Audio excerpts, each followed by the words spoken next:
This is EWA Radio, the official podcast of the Education Writers Association, and I'm public editor Emily Richmond. Across the country, the way children are being taught to read is out of step with scientific research about the most effective techniques. That's the case being made in a new documentary from APM Reports Emily Hanford, and she joins us today. Emily, great to have you back. Thank you. I'm very happy to be here. In some ways, this new documentary is a companion piece to a very provocative story you did last year on how schools are falling short on teaching students with dyslexia. Why did you want to take a closer look at how reading is taught across the board? Doing that reporting last year on dyslexia was very eye-opening for me. I have been an education reporter for more than 10 years, and it was the moms, mostly the moms, of kids with dyslexia who pointed out to me what a problem there is with core reading instruction in many schools in America.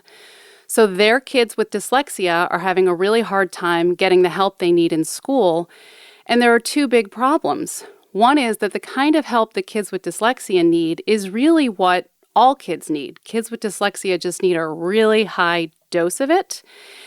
And the other problem is that a lot of teachers and educators, and it's not necessarily their fault, they weren't taught this themselves, but many of them don't know that much about how children learn to read.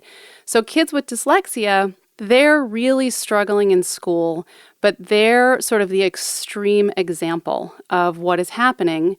And it was these moms of dyslexic kids who really pointed that out to me. And many of them are really fighting on behalf of all of our kids. They've really figured out that all kids need something different, and they're fighting to change core reading instruction in addition to getting more help specifically for their children.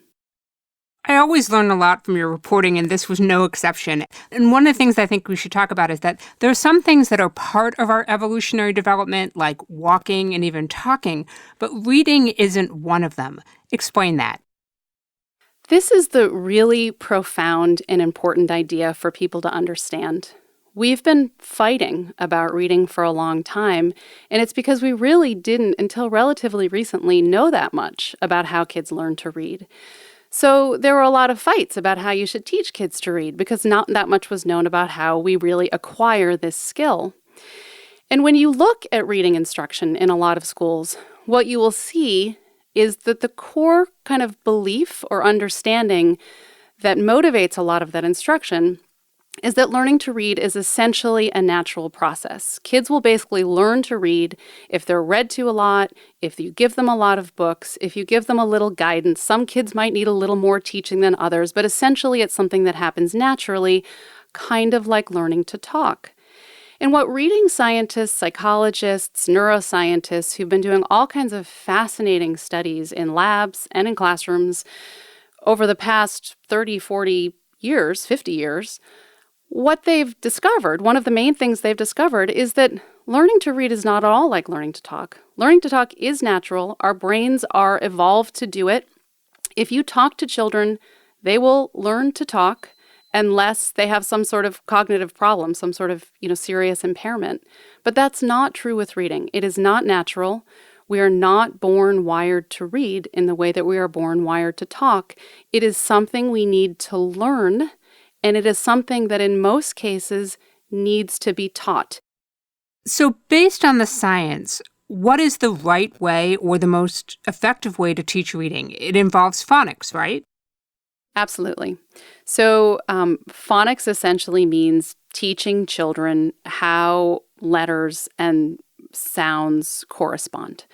So you want to see in a classroom, you want to see phonics instruction, which is really helping children learn those relationships. You also want to see phonemic awareness. So phonemic awareness is this really important skill that kids kind of need before and also continues to develop as they learn to read. But phonemic awareness is being able to identify and manipulate the speech sounds in words. So for example, if I say the word family, so the way that I say that word, family, if you think about how a kid would think to spell that word, they might spell it F-A-M-L-Y, family, right?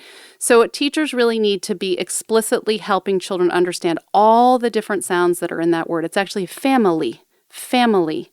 So you really want to have a lot of that. And in kindergarten and first and second grade, and in fact, I've heard people say that you can continue doing this kind of stuff up into third, fourth, and fifth grade. Phonemic awareness continues to develop.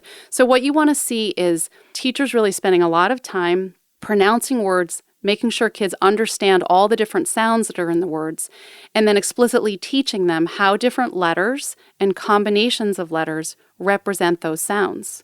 And it's really fascinating. If you go into a classroom and watch kids trying to spell, the way that I think about it is it's like this little window into what's going on in a kid's brain. Because when a kid is spelling a word, you think, well, that's wrong. Why is that wrong? And then if you have the kids say the word, you realize that they're often spelling it in terms of what they're hearing, but they really need help understanding that there are more sounds, there are more discrete sounds in that word. So you want to see a lot of both of those things going on in classrooms. But a really important point here is there's no evidence that phonics instruction is bad for kids, even kids who learn really easily. The research shows fast little readers become better spellers when you do phonics. And if you listen to what I just said about the importance of, phonemic awareness, think about that. I was just talking to a friend yesterday who's like, I was one of those people who learned how to read really easily, but I'm a horrible speller. And there are a lot of people who will say that to you. And these kinds of lessons early really develop spelling skills. I want to emphasize this, that there is not a lot of dispute among scientists about this point, that this is how our brain learns to read and that we need this connection, the phonics, to make it happen. There's no dispute among scientists. As one scientist put it in a book, it's not like scientists have figured out everything there is to know about reading. They're still learning stuff. There are disagreements about some things, but this basic fact that it is not natural, it's something we need to learn, and that phonics is key to learning it.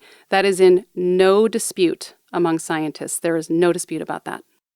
But what you found and what you were able to show us and tell us in your documentary is that that's not what we're finding in most classrooms. Instead, what we're finding is what's now called balanced literacy, which I guess you could argue is rebranded whole language, in which reading is being taught almost, it seems like, by osmosis. If you have a lot of books out and pictures, kids will be naturally curious enough to try to figure things out, and that it's okay if they make mistakes along the way, if they can at least get the context of what they're reading. That's not as important as actually matching the letters and sounds. Is that about right? Yeah, it's really tricky. So this idea of balanced literacy, it's a difficult thing for people to understand because it sounds really good. Who couldn't be for balanced literacy? And it is true at the end of the day that when it comes to reading, there are a lot of things that kids need to learn. There's a lot of balance in there. Phonics isn't the only thing that kids need to be able to become good readers. There are other components of reading. But this term balanced literacy is something to be very cautious about or suspicious of if you hear educators using that term when they describe their reading instruction, and you will find many, many schools that use that term. And you have to look at the history of the term itself. And essentially, balanced literacy was offered as a kind of truce to settle the reading wars. So I encourage our listeners, if they want to know more about some of the history here in the fight over literacy, to listen to last year's companion piece about teaching students with dyslexia. But tell us, if you can, just sort of sum up some of that background. So the reading wars were in the 80s and 90s, essentially, when there was all kinds of fighting about how kids learn to read. And there was really a sense by a lot of people who believed in what came to be known as whole language that phonics was bad. Kids didn't need phonics to learn to read, and that phonics might actually be kind of bad for kids. It would make them disinterested in learning. It would make the process of learning to read, which was, unlocking this world of wonderful literature and books, that if you focused on these skills about how to break words down, that it would be tedious, and that kids who were ahead would be stuck, and they would be bored, and kids would be confused, and it would be harder for kids to learn to read with phonics. That was really the belief.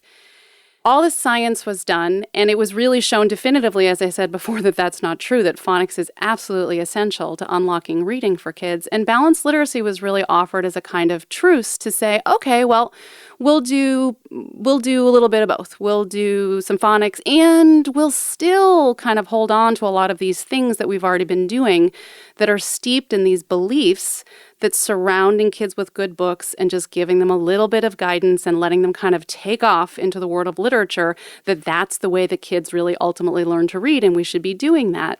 So when you go into a balanced literacy classroom, and they vary, it's not like there's one definition for this term. There may be some schools that call themselves balanced literacy that are doing a fantastic job with phonics, but there's a lot of evidence that a lot of schools that use this term, they are not doing a good job. They're either doing not enough phonics or they're really not approaching phonics in the right way. We're talking with Emily Hanford of APM Reports about her new documentary, Hard Words, Why Aren't Our Kids Being Taught to Read? This week's episode of EWA Radio is sponsored by the Chan Zuckerberg Initiative. CZI believes that every child should enter adulthood able to recognize and realize their full potential, and that a whole child approach to personalized learning is the most promising way to achieve this vision. Visit chanzuckerberg.com/education for more information. EWA retains all editorial control over programming and content. Well, let's take a step and take a look at the folks who are actually responsible for delivering this instruction. Certainly, teachers aren't making it up as they go. They've been told and taught the approach they need to take in their classroom, and sometimes even set down by district policy. If I'm a brand new student at my local teachers' college, what's my training going to look like when it comes to teaching reading? How am I being taught? So it's important to say at the outset that there's a lot of variation and that there's not like one study that's been done that says like this is how teacher prep programs are teaching reading. There are some teacher prep programs where there's some evidence that they're doing a really good job. But there are a number of studies and surveys of what's being done in teacher prep programs that indicate that the status quo in teacher prep programs in America is not very good when it comes to really steeping prospective teachers in the science of how kids learn to read and in the importance of phonics, the kind of phonics they should be teaching, and how to really do that. Part of it has to do with a sort of ignorance and resistance to some of the science among some of the faculty in higher education. And I think it also ties into a larger problem we have with teacher training in this country. Teacher training has been critiqued and criticized for many years for not really being hands-on enough. And I've interviewed a lot of teachers at this point who have come out of their teacher preparation programs frustrated by feeling like they didn't get a lot of really good hands-on guidance on exactly what to do, and have specifically really learned little to nothing about how to really teach reading. Well, it's an awesome responsibility, to be sure. And there's an interesting moment in your piece that stuck with me when they talk about the phonics instruction being a lot of repetition and being, sometimes considered a little bit boring.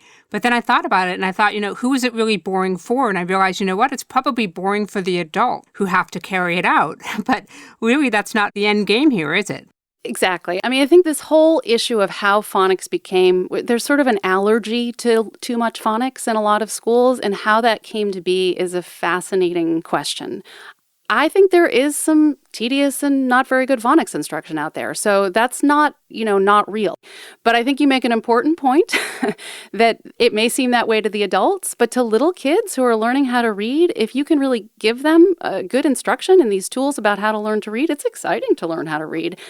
And in fact, the research suggests that is what you want to see a lot of in classrooms, that teaching children explicitly and systematically how words work is what you want to do starting when kids are in kindergarten. And there's a whole other body of research that's not connected specifically to reading that shows that explicit instruction, direct explicit instruction, really works. I want to turn for a moment to Bethlehem, Pennsylvania, where you found a renewed emphasis on phonics was having a marked impact on children's reading skills in the lower grades. What did you find there? So it's a story about a school district that saw that a whole lot of their kids weren't reading proficiently, about 40%, and across the nation it's even worse than that, actually. And it just happened to be a person who was in charge there who said, well, wait a minute, why do we have so many kids who aren't reading well? And he really didn't know very much about how kids learn to read, so he started Googling it, and you can find this research pretty easily. I mean, I cannot emphasize enough how vast the scientific literature is on how children learn to read and how they should be taught and how important phonics is. So this guy, Jack Silva, got together with his colleagues and said, I think we should be able to solve this problem because there's all this research that actually says pretty much most kids can learn how to read. We shouldn't have so many kids struggling. And so they started a multi-year, multi-million-dollar plan to try to change reading instruction in their district. And they're not done yet, but they've had a very big impact already on the reading scores in kindergarten. They have practically doubled the number of kids who are going into first grade on track to become successful readers. There's a moment in your piece where the folks who don't agree with the scientific research that's out there about the value and importance of phonics are compared to those who won't accept the science of climate change. And I found that to be a pretty dramatic statement. I've been now talking to people about this and reading about this for almost 2 years. And I think it's a really apt comparison. This information about how children learn to read and how they should be taught is definitive, and it's been around for a long time. And it's not having nearly as much impact on what is actually happening in schools as it should. And as you hear in the piece, there are people, teachers, and I think maybe more in teacher education, teacher preparation, who still really believe in old ideas that have been disproven by science over and over, but they believe in old ideas about how kids learn to read, and they teach teachers those ideas. And teachers go into schools not knowing much about how kids learn to read or really being misinformed about how kids learn to read. So, Emily, who has the power here? Let's say that this premise is exactly spot on, that the science is there and people just aren't following it. If I'm an education reporter, who am I asking, why aren't you following this or at least considering it? Is it school boards, the State Board of Education, the state legislature? Is it the accrediting committees who oversee state teacher colleges? All those people, Emily. And I think this is a difficult thing to figure out how to fix. You can actually see in a lot of states have passed various kinds of laws that are sort of digging around at the edges of this problem and trying to change things. And I don't know how well those mandates from above work. I mean, I think there's a place for them, and I think it's kind of like a push and pull. Like, I think the people in charge need to force things in certain ways, but I also think ultimately this is about education. This is about teaching teachers and teaching teacher educators about the science. And that's a really heavy lift, but the optimistic part of this for me is that especially when you talk to teachers, the millions of people who are in classrooms teaching kids every day, from the people I have directly talked to and from others who are doing this work trying to train teachers on the science of reading, across the board, what you find is that teachers are desperate for this information because a lot of them have had that feeling in the pit of their stomach for a long time, like, I don't know if this is really working for a lot of the kids. Like, they've had struggling readers and they've tried things, and for a lot of them, what they were trying wasn't working. And when you introduce them to these ideas, and especially when you show them how to teach this way, how to use these ideas, they're so relieved and grateful. And then sometimes they're kind of angry, like, why didn't anyone teach this to me before? So I think it's a really important point to keep in mind here. This isn't teachers' fault, and we shouldn't be blaming them. It really is more about the districts and the fact that they really need to be bringing in professional development to teach this to teachers. And then it's about teacher preparation. And I do think teacher preparation needs to be held accountable by the lawmakers who ultimately are the ones who are approving and accrediting their programs, and there may need to be some force there. So there's some statistics in your piece that I encourage education reporters to take a close look at and to use as springboards for their own reporting. Among them, that more than 6 in 10 fourth graders in the U.S. are not proficient readers. 30 million adults have trouble reading a basic passage of text. And then you also emphasize in your piece that this is not just about kids who are in poverty, and that about a third of struggling readers actually come from college-educated families. And this is how the parents of dyslexic kids have really made such a big difference here because, for better or worse, a lot of the dyslexia advocates are fairly affluent moms in quote-unquote good school districts who have resources and money, and their kids grew up being read to all the time, and they have college-educated parents, and they still weren't reading. And so we have this kind of narrative in this country that the reason that we have a problem with reading is we have so much poverty. It must be connected to poverty. And it's not unconnected to poverty. Poverty has an impact on how well kids read. But poverty is not the answer here. And it's when people who are not poor and who are well educated and who have done everything quote unquote right when it comes to surrounding their kids with good books and their kids still can't read, that number one reveals that their child has a real problem. They're like, they've got something going on in their own brain that's making reading really difficult. But it's also clued into this isn't the answer. It's surrounding kids with books and reading to them. Those are really, really important and great things to do. But the point I make in the documentary is it is not the same thing as teaching children to read. Emily Hanford is an award-winning journalist and a senior producer and correspondent for APM Reports. Emily, thank you for making time for EWA Radio. I'm really happy to do it. Thanks for your interest. And thank you, everybody. That wraps up another episode for us. The mission of the Education Writers Association is to strengthen the community of education journalists and improve the quality of education coverage. For more than 70 years, EWA has helped reporters get the story right. Have a great week, and thanks for listening.